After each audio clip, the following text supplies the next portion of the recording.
Hi friends, good morning. Welcome to me garden. எல்லோரும் எப்படி இருக்கிறீங்க? நான் கடவுள் கிருபையில் நல்லா இருக்கேங்க. நீங்களும் கடவுள் கிருபையில் நல்லா இருப்பீங்க நம்புகிறேன். ஃப்ரெண்ட்ஸ், உங்களுக்காக வேண்டிக்கிறேன்.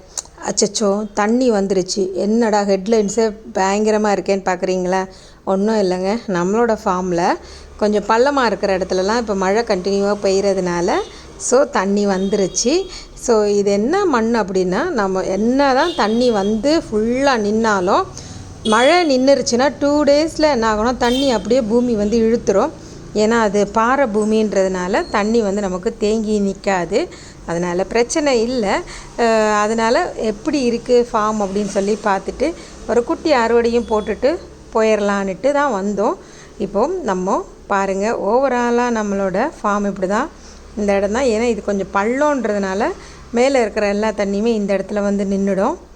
எனக்கு ஒரே ஒரு கவலை தான். ஏன்னு கேட்டிங்கன்னா, அங்கே ஒரு சாணி உரம் நம்ம கொட்டி வச்சுருந்தோம் இல்லையா, ஒரு லோடு. அதில் கொஞ்சம் ஒரு அரை லோடு கிட்டே இருந்திருக்கும். கண்ணாடி கவர் போட்டு மூடி இருக்கேன். பட் இருந்தாலும் தண்ணி தேங்கி நிற்கும்போது என்ன ஆகும்னு தெரியல. சரி, வேறு என்ன ஆனாலும் நம்ம அதை ஃபேஸ் பண்ணி தான் ஆகணும். அதனால் விட்டாச்சு. ஆனால் இப்போது எப்படி பார்த்திங்கன்னா, ஒரு குட்டியாக ஒரு குட்டி தீவு மாதிரி இருக்குது அந்த இடம். 2 டேஸில் வந்து அந்த தண்ணிகள் வந்து ஈர்த்துரும். இது பார்த்திங்கன்னா நம்மளோட குக்கும்பர், வெள்ளரிக்காய், அப்புறம் காராமணியெல்லாம் அந்த சைடு நிறைய காய்ச்சிருக்கு. தண்ணியாக இருக்கனால சரி போகலை நான். சரி, முத்துனா பரவாயில்ல, விதைக்கு எடுத்துக்கலாம், இல்லைன்னா அந்த பயிரை அவிச்சு சாப்பிடலான்னு விட்டாச்சு. ஓவராலாக பார்த்திங்கன்னா தான் இந்த ஒரு சைடு மட்டும் அப்படியே தண்ணி தேங்கி நிற்கோங்க. ஓவராலாக நம்மளோட பழமரங்களெல்லாம் இப்போ இந்த சீசன் ஒரு மாதிரி தாங்க இருக்கும். இப்போ எப்படி சொல்கிறது, பழுத்து கொஞ்சம் கொட்டி ஒரு மாதிரி இருக்கும். புல்லை தவிர மீதியெல்லாம் ஒரு மாதிரி தாங்க இருக்கும். ஆனால் புல் மட்டும் பச்சை பசேன்னு இருக்கும். இப்போ பார்த்திங்கன்னா நம்ம சீத்தாப்பழத்துலலாம் கவர் கட்டி வச்சுருக்கோம். நான் ஏமாந்த செடி ஆரஞ்சின்னு சொல்லிட்டு எனக்கு பிரபல நர்சரியில் கொடுத்த கொழுமிச்சை. சரி, இருந்தாலும் வேஸ்ட் பண்ணுறதுல ஒரு ஜூஸ் போட்டு குடிக்கிறது. இப்போ இதுக்கெல்லாம் கயிறு கட்டி விடணும். எந்த நேரத்தில் எப்போ காய்ச்சி கீழே விழுன்னு தெரியாது. அதனால் இதுக்கெல்லாம் கயிறை அந்த கவர் கட்டி விட்டுடலாம்.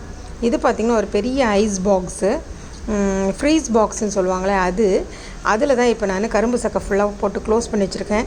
இதில் வந்து ஆஸ்திரேலியன் செடார் பெச்செரியையும் ஸ்ட்ராபெரி கோவாவையும் நடலான்னு சொல்லிட்டு. ஏன்னா அதெல்லாம் கீழே நட்ட ரொம்ப பெருசாக பொதார் மாதிரி வளருங்க.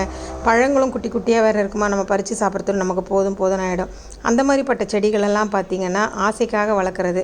அதனால் தொட்டியில் வளர்க்கலான்னு பிளான் பண்ணியிருக்கேன்.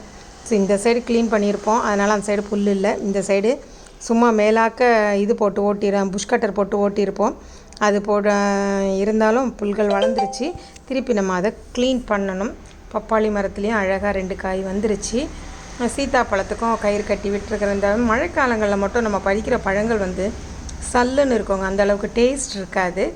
மழை முடிஞ்சதுக்கப்புறம் பறிக்கிற காய்கள் வந்து ரொம்பவே நல்லாயிருக்கும். அப்படியே வந்ததுக்கு பெருங்கையாக போக வேண்டாமேன்னு சொல்லிவிட்டு ஒரு குட்டி அறுவடையை போட்டாச்சு.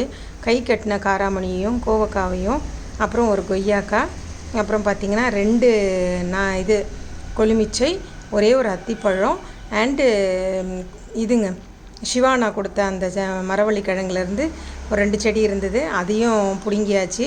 அந்தளவுக்கு பெருசாக இதில் கிழங்கு வைக்கலை. நான் தான் சீக்கிரம் பிடிங்கிட்டேனான்னு தெரில. புளிச்சக்கீரை கொஞ்சம் அறுவடை. Have a nice day, take care.